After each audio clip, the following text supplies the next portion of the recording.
सबसे पहले हम लोग आ चुके हैं निफ्टी 50 के वीकली टाइम फ्रेम चार्ट पे कि वीकली साइकोलॉजी हमारी किस तरह से बन रही है। जैसा आप देखेंगे लास्ट टाइम जब हमने डिस्कस किया था वीकली कैंडल को, तो हम यहाँ पे प्रॉपर एक इनसाइड कैंडल में खड़े हुए थे। तो मैंने आपसे ये कहा था इनसाइड कैंडल का अगर मार्केट ब्रेकआउट करता है तो हमें बाइंग का अच्छा मूव मिल सकता है। तो मार्केट ने क्या किया, यहाँ से ट्रेंड लाइन वगैरह भी हमारी चल रही थी, इनसाइड कैंडल भी था, जैसे इसका ब्रेकआउट किया एक बाइंग में अच्छा मूव तो दिया, पर वापस से क्लोजिंग हमें नीचे देखने को मिल रही है, यानी क्लोजिंग उतनी अच्छी होती हुई नजर नहीं आई है। अब इस टाइप की कैंडल जो बनती है इसको हम कहते हैं ग्रेव स्टोन डोजी कैंडल, जहां पे मार्केट पूरा ऊपर तक गया खींच के फिर वापस से वहीं पे उस लेवल के आसपास क्लोज कर दिया है। तो अगर मार्केट इसके नीचे निकलना चालू करता है तो हमें सेलिंग का थोड़ा सा और मूव देखने को मिल सकता है, जहां पे ऐसा हम कह सकते हैं जो ब्रेकआउट वगैरह हुआ है इसके बाद मार्केट वापस से प्रॉफिट बुकिंग में भी आ रहा है, तो इसके नीचे आते ही और प्रॉफिट बुकिंग कंटिन्यू हो सकती है। बाइंग अग्रेसिव होकर कब बनेगी अब हमारी, जब मार्केट ये जो कैंडल है इसका 50% लेवल क्रॉस करता है। क्योंकि जब भी इस टाइप की शूटिंग स्टार कैंडल या इस टाइप की कैंडल बनती है, बस आपको 50% लेवल पे फोकस रखना होता है। जैसे ही उसके ऊपर निकलता है प्राइस तो बाइंग का बहुत अच्छा मूव हमें देखने को मिलता है, क्योंकि सेलर्स की तरफ से यहाँ पे पोजीशन कट डाउन होती हुई नजर आती है, उनके स्टॉप लॉस हिट होते हुए नजर आते हैं।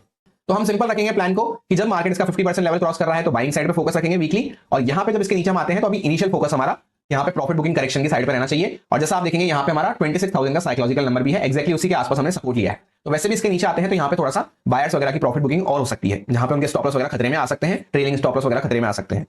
डेली टाइम फ्रेम पे अगर आप चेकआउट करेंगे तो यहां से हमने कई बार डिस्कस किया, इस तरह से हम flag and pole type structure में यहां पे खड़े हुए थे। फ्लैग एंड पोल का मार्केट ने ब्रेकआउट किया, उसके बाद यहां पे बैक टू बैक मूव देने के बाद अभी मार्केट यहां पे पॉज लिया। पॉज कहां पे लिया, एक्जैक्टली यहां पे जो हमारा स्ट्रॉन्ग ये रेजिस्टेंस जोन बना हुआ था जिसके बारे में भी हमने डिस्कस किया था, इसके ऊपर मार्केट यहां पे भी नहीं निकल पाया, ऊपर गया तो सस्टेन नहीं कर पाया, वापस से यहीं से हम टर्न हुए थे। फिर यहां पे मार्केट डब्ल्यू पैटर्न वगैरह बना के इसका ब्रेकआउट किया था। अभी हम ऐसे लेवल पे खड़े हुए हैं जहां पे या तो मार्केट वापस से इसको क्रॉस करे तब इसके ऊपर हमें बाइंग का अच्छा मूव मिलेगा, या फिर जैसे आप देखेंगे यहां से मूव किया इस तरह से अभी हम खड़े हुए हैं।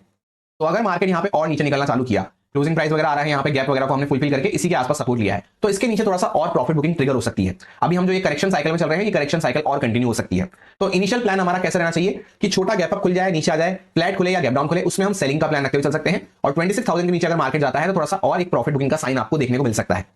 रही बाइंग की बात, तो बाइंग हम थोड़ा सा ऊपर कर पाएंगे। पहली बात तो यहाँ पे इनसाइड कैंडल बनी थी, जैसा हमने प्लान किया था एक दिन पहले कि यहाँ पे इनसाइड कैंडल का क्या मतलब है, जब अंदर वाली कैंडल है इसका 50% लेवल क्रॉस होता है तो हम बाइंग का प्लान रखेंगे। बाकी अगर मार्केट इसके नीचे निकलना चालू किया या अच्छा गैप डाउन वगैरह मिल गया, एक लेवल भी मैंने आपसे डिस्कस किया था 26,107 का, इसके नीचे हम सेलिंग प्लान करते हुए चलेंगे। उसके नीचे जैसे मार्केट आया तो हमें अच्छी सेलिंग देखने को मिली। तो अभी मार्केट यहाँ पे एक अच्छा मूव देने के बाद करेक्शन देता हुआ नजर आया है। डब्ल्यू पैटर्न वगैरह जहां पे हमने बनाया था उसके आसपास हम सपोर्ट ले रहे हैं, यहां से हमारा ये इंपॉर्टेंट रेजिस्टेंस बना हुआ है। तो इस जोन का ऐसा है कि इस जोन में मार्केट थोड़ा कंफ्यूज है, वापस यहां से निकलेगा तो आपको बड़े बड़े मूव देता हुआ नजर आएगा, वापस इसके नीचे आता है तो प्रॉफिट बुकिंग करेक्शन जो चल रहा है वही मार्केट कंटिन्यू करता रहेगा। तो एकदम डिसाइडिंग जोन के आसपास हम खड़े हुए हैं। और ये बात मान के रखना कि अगर नेक्स्ट टाइम मार्केट इसको क्रॉस कर रहा है, जैसे यहां से एक मूव किया नीचे आए, नेक्स्ट टाइम अगर इस लेवल को क्रॉस करता है तो इस बार आपको फ्रेश लाइफ टाइम हाई देखने को मिलेगा। अब हम लोग आ चुके हैं 15 मिनट टाइम फ्रेम पे, जहां पे ये कुछ लेवल्स वगैरह को मैंने आपसे डिस्कस किया था। सिंपल सा प्लान आपको ये शेयर किया था कि मार्केट गैप अप खुल जाए वो बाइंग में सबसे अच्छा रहेगा, या फिर फ्लैट खुल के सीधा ऊपर निकलना चालू कर दे वो बाइंग के लिए अच्छा रहेगा। अगर मार्केट इस लेवल के नीचे आना चालू करता है तो हमने सेलिंग का प्लान किया था। मार्केट खुलता है गैप डाउन, पहले नीचे आने की कोशिश करता है, फिर थोड़ा बहुत ऊपर आता है, क्लोजिंग प्राइस तक को भी क्रॉस नहीं कर पाता। और जैसे आप देखेंगे यहाँ पे एक बड़ी सी कंफ्यूजन कैंडल बनी यहाँ पे, जिसने ऊपर भी गई नीचे भी गई और बीच में क्लोज कर दिया। उसके बाद मार्केट इनसाइड कैंडल बनाता है इसके अंदर ही और वापस से ब्रेकडाउन होता है, इस लेवल के नीचे हम आते हैं। धीरे धीरे करता हुआ मार्केट सेलिंग में ही बना रहा पूरे दिन। ऑल तो ज्यादा अच्छा कोई मोमेंटम तो देखने को नहीं मिला, क्योंकि एक मोमेंटम हुआ साइडवेज रहा, फिर मोमेंटम हुआ फिर साइडवेज रहा। ऐसा क्यों है, क्योंकि उसके पीछे का रीजन है वॉल्यूम्स। मार्केट में वॉल्यूम्स अभी कम चल रहे हैं, जिसके बारे में मैंने आपको लास्ट वीक 7-8 दिन पहले ही बता दिया था। एफआईए वगैरह भी छुट्टी पे चल रहे हैं तो उनकी तरफ से ज्यादा एक्टिविटी नहीं है। अब आगे का प्लान कैसा है कि मार्केट वापस से फ्लैट खुले या गैप डाउन खुले, वो हमारे लिए सेलिंग के लिए अच्छा है। छोटा मोटा गैप अप खुल के वापस हम नीचे आ गए तो भी हमारे लिए सेलिंग के लिए अच्छा है। साइकोलॉजी भी ऐसे बन रही है कि यहाँ पे ब्रेकडाउन वगैरह हुआ वापस से, तो जो सेलर्स आने की कोशिश कर रहे होंगे इन सबको मार्केट ने हटाया, अभी वापस से फ्लैट खुल जाए गैप डाउन खुल जाए वो सेलिंग के लिए अच्छा है। गैप डाउन में वैसे भी अगर नीचे निकलता है साइकोलॉजिकल नंबर पास में आएगा, इसके नीचे थोड़ा सा और प्रॉफिट बुकिंग हो सकती है। और जिस तरह की यहाँ पे सेलिंग चल रही है, जैसे आप टॉप से चेकआउट करेंगे तो लोअर हाइज लोअर लोस के स्ट्रक्चर में हम आ चुके हैं, इस तरह से धीरे धीरे करते करते करते करते। तो ये होती है करेक्शन साइकिल। तो जब तक मार्केट थोड़ा ऊपर नहीं निकलता, इसके ऊपर जाके एक अच्छा प्राइस वगैरह नहीं बनाता, तब तक हमें अग्रेसिव बाइंग देखने को नहीं मिल पाएगी। सेंसेक्स का भी एकदम सेम चार्ट रहता है, बस यहाँ पे डिफरेंस क्या है, अगर आप ध्यान से देखेंगे तो हमने यहाँ पे सपोर्ट कहां पे लिया है, एक्जैक्टली क्लोजिंग प्राइस के आसपास सपोर्ट लिया है। दूसरी बात क्या है, यहाँ पे टॉप पे अगर आप रेजिस्टेंस देखेंगे तो यहाँ पे एक दिन पहले ही क्लोजिंग प्राइस का रेजिस्टेंस लिया है। तो ऐसे में क्या होता है, अगर मार्केट फ्लैट से गैप डाउन खुलता है तो वापस से सेलिंग का ही हम प्लान रखेंगे, जैसा हमने निफ्टी 50 में डिस्कस किया। एफएनओ डेटा भी हमें उसी साइड पर सपोर्ट कर रहा है। पर अगर मान लो मार्केट बहुत बड़ा गैप अप खुल गया या सीधा गैप अप खुलते ही भगना चालू कर दिया, छोटा मोटा गैप अप खुल के वापस नीचे आ जाए, तब तक भी हमारा सेम ही प्लान रहेगा। क्योंकि यहाँ पे जब सेलर्स आ रहे थे सबको मार्केट ने एंड में हटाया और क्लोजिंग भी वापस से यहाँ पे 85,000 साइकोलॉजिकल नंबर के ऊपर क्लोज किया है। एक बार जैसे ब्रेकडाउन वगैरह किया, जो लोग सेल कर रहे हैं उन सबको मार्केट हटा चुका है, तो अभी वापस से नीचे आता है तो हमें अच्छी सेलिंग देखने को मिल सकती है। सेलिंग से क्या मतलब है, करेक्शन वाली सेलिंग। तो उस साइड पे हमारा प्लान रह सकता है।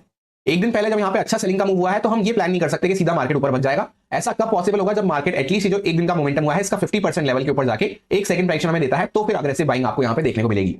निफ्टी बैंक के वीकली टाइम फ्रेम चार्ट को अगर हम चेकआउट करते हैं तो यहाँ पे प्रॉपर एक इनसाइड कैंडल में हमने क्लोज किया है। जैसे मार्केट ऊपर आया, यहाँ पे कंफ्यूजन शो कर रहा है बैक टू बैक। अभी यहाँ पे बायर सेलर्स दोनों इक्वली कोशिश करते हुए नजर आ रहे हैं। तो अगर जहां पे हमने क्लोज किया है अंदर वाली कैंडल में, उसमें हमने लोअर साइड पे क्लोज किया है। अगर इसी चीज को मार्केट कंटिन्यू करता है, जैसे वापस से लोअर पॉइंट क्रॉस होता है, तो हम यहाँ पे कंटिन्यू करेक्शन देख सकते हैं, उस साइड पे हम प्लान रख सकते हैं। बाइंग का कब प्लान करेंगे, जैसे मैंने आपको अभी समझाया निफ्टी 50 में कि जब इस टाइप की कैंडल बनती है तो हमें बस वेट करना है, इसका 50% लेवल मार्केट कब क्रॉस कर रहा है, इसके ऊपर हमारा अच्छा बाइंग का मूव हमें देखने को मिलेगा।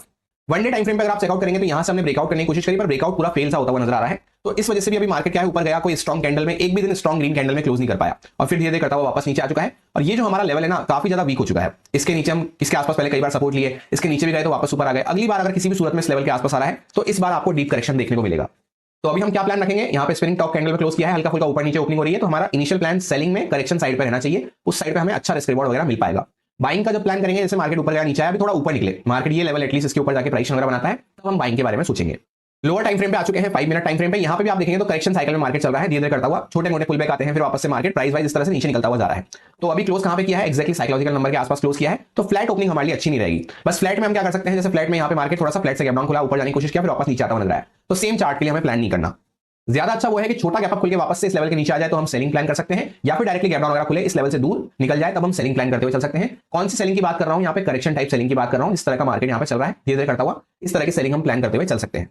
और जैसा ये पॉइंट आपको ध्यान होगा, ये साइकोलॉजी मैंने आपको 1-2 दिन पहले एक्सप्लेन करी थी कि जब मार्केट ट्रेंड लाइन का ब्रेकआउट करके इसके ऊपर लंबा सस्टेन करता है तो फिर यहाँ पे क्या होता है, बायर्स अक्यूमुलेट होना चालू हो जाते हैं। तो उस केस में क्या है, यहाँ पे सब बायर्स हो गए, मार्केट ने ब्रेकआउट वगैरह करके भी सब बायर्स को ऐड कर लिया, तो अभी मार्केट धीरे करता हुआ नीचे आता हुआ जा रहा है। तो एक तरह से प्रॉपर यहाँ पे ट्रेंड लाइन ब्रेकआउट का भी ट्रैप बनाया, यहाँ पे कंसोलिडेशन ब्रेकआउट का भी ट्रैप बनाया। तो अभी मार्केट नीचे निकल रहा है तो हम उसी साइड पे सेलिंग में करेक्शन वगैरह में मेन फोकस रखते हुए चलेंगे, तो हमारे लिए रिस्क रिवॉर्ड अच्छा रहेगा।